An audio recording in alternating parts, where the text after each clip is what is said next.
I know that as the holidays are coming up,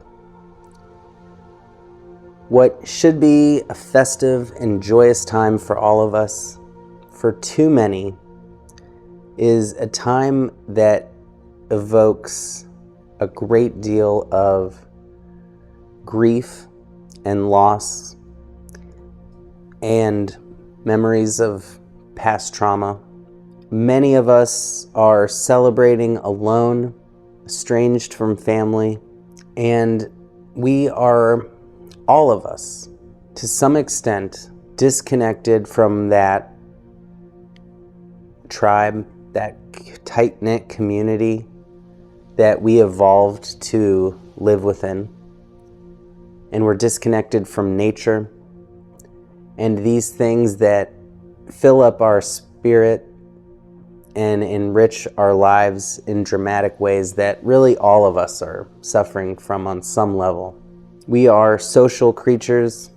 We are loving, family-oriented species. And in these modern times where sometimes we live far away from our families, sometimes families have been the source of trauma, or we've lost dear loved ones.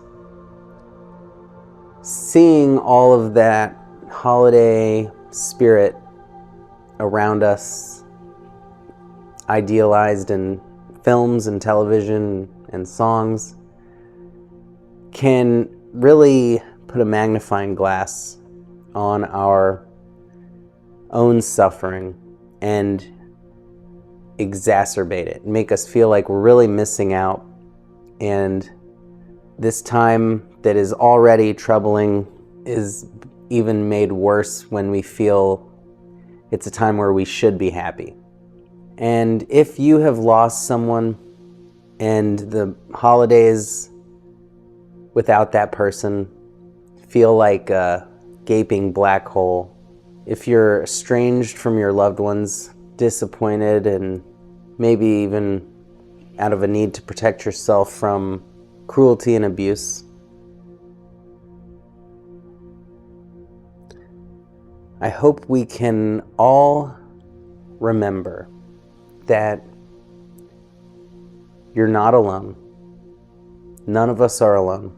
We may be suffering alone, but there are countless people out there who are going through the same struggles. And I hope we can remember that this story in our mind that may be focusing on loss or a traumatic past during these holiday seasons, that they are still stories. They are thoughts and feelings in our mind and body, and we are the witness to that story. We aren't those thoughts and feelings. And I hope we can all witness those thoughts and feelings, the good and the bad, with some sense of peace in knowing that we can watch without getting trapped inside, that we can watch with a bit of distance between that story from our past that is so hurtful and that which sees and experiences those thoughts.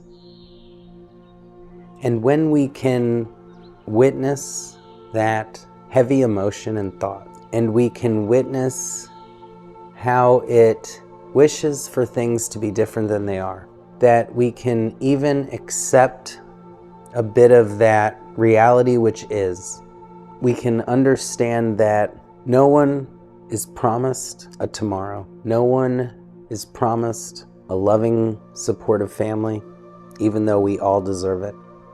And that we can eventually learn to witness those good times that we have had in our lives, and we can witness those bad times, and we can recognize that no matter what has happened, we are still here.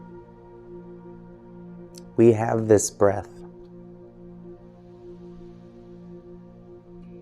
And whether we lost a loved one and we know how much they would want us to become happy and live every moment to the fullest, or whether we're dealing with abusive family and we have to realize that for our own sake, we have to make the most of this life, that we can find peace in that witnessing, that we feel as though while this movie of life we're watching, maybe in that sad scene,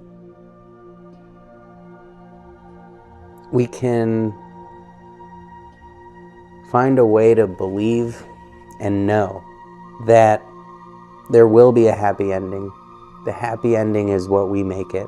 We are the witness of this movie, but we are also the creators of our story.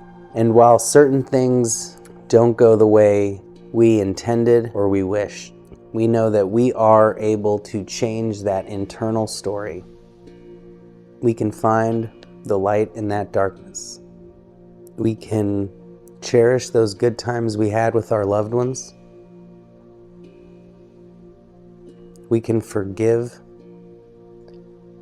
those who hurt us, and we can give ourselves permission to find the joy in everyday little moments and give us the permission to make new, joyful moments. Just like we sometimes watch the news, we feel we must bear witness to the world's suffering.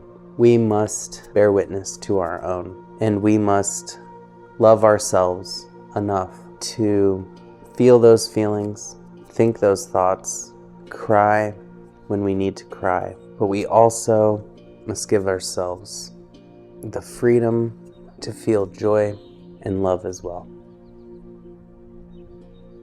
The more we accept the pain, the more we allow ourselves to feel and grieve, the less suffering that pain can cause. Pain will be there, but whether we suffer from that pain is whether we choose to resist it or allow it to be.